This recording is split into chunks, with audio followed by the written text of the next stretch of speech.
My Ford Ranger of 125,000 miles started billowing blue smoke a few weeks ago. Now, this is obviously an issue with either the piston ring, or the injectors, or the turbo. It could be a variety of problems, but I want to make sure I've got a good engine first before I actually start replacing parts like a turbo or the injectors. Unfortunately for me, the Ford Ranger isn't a very good design engine. It's the same engine what's in the Land Rover Defender 2.2 as well, the PUMA, the 2012 onwards. Problem is, you have to take off the entire inlet manifold and the EGR and all the stuff around it to actually get to the glow plugs to do the compression test. That is obviously an issue because when they say do a compression test, you need to warm the engine up. How can you warm the engine up if you don't have an inlet manifold to warm the engine up? So I'm not going to start it or anything like that. So I'm just going to do it cold. So I'm going to hook my compression kit up. It's going to be one of these, what goes into the cylinder head. And obviously this goes on the end of it, and I'll be looking for somewhere around 300 psi, 20 bar maybe, something like that. But obviously I want consistency over the whole cylinder, so I don't just want one watts or 3 watts, 20 bar, and the other one is totally down. So I'll be wanting consistency between the cylinders, which is what I'm going to be looking for. So I'm going to go and get all this hooked up.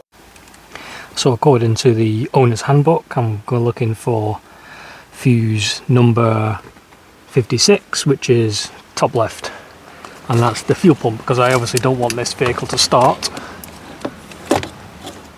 Now I'm a sucker for a bit of drama, so I'm going to test cylinder 4 before I test cylinder 3, because I know through hours of research that cylinder 3 tends to be the one that always breaks. So let's discount cylinder 4 first, and then we'll move on to cylinder 3 last. Get some suspense in this video, instead of just watching me wrestling with bits of kit in really hard to reach places.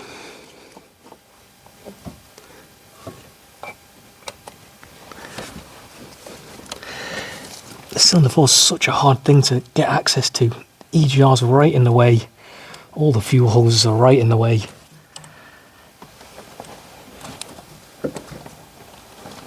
There we go, clipped in, locked in place.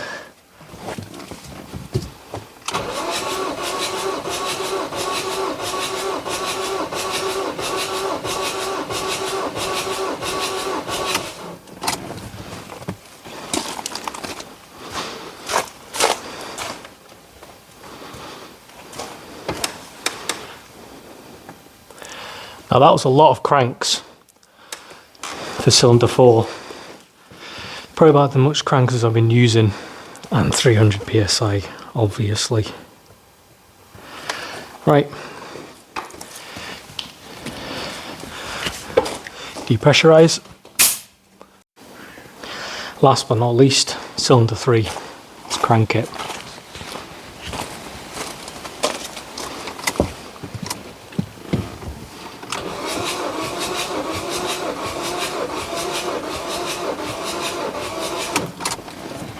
Now it's obviously really down, but the battery is struggling a bit.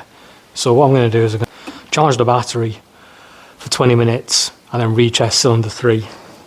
But it is not looking good.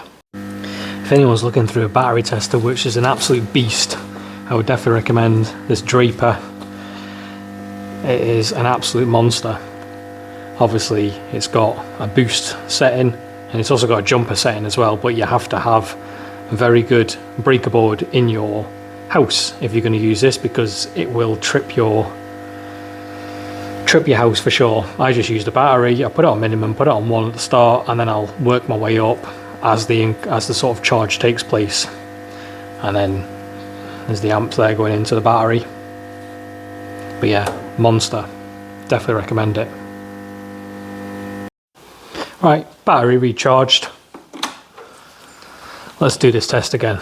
Cylinder 3.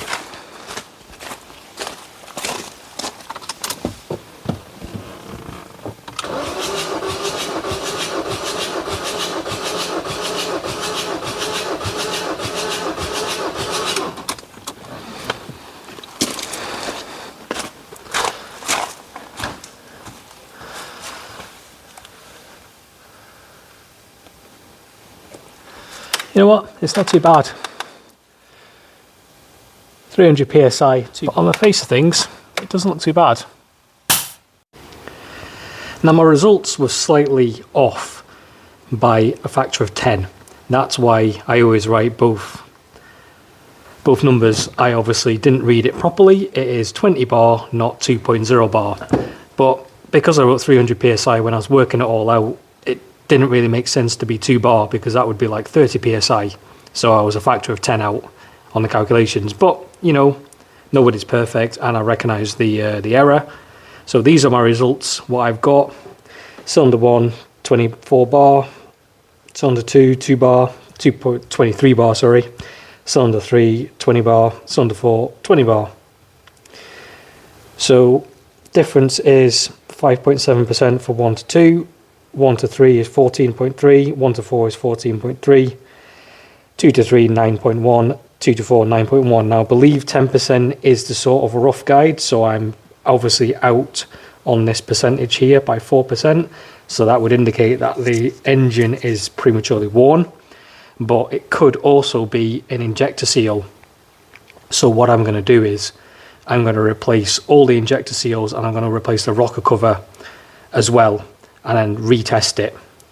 And if it's still down, I'm going to put it all back together, and it's just going to run until it blows up. But you know, I'm hoping that we can do the rocker cover and it's okay, but we'll see. So now, put all my kit away, back to the truck.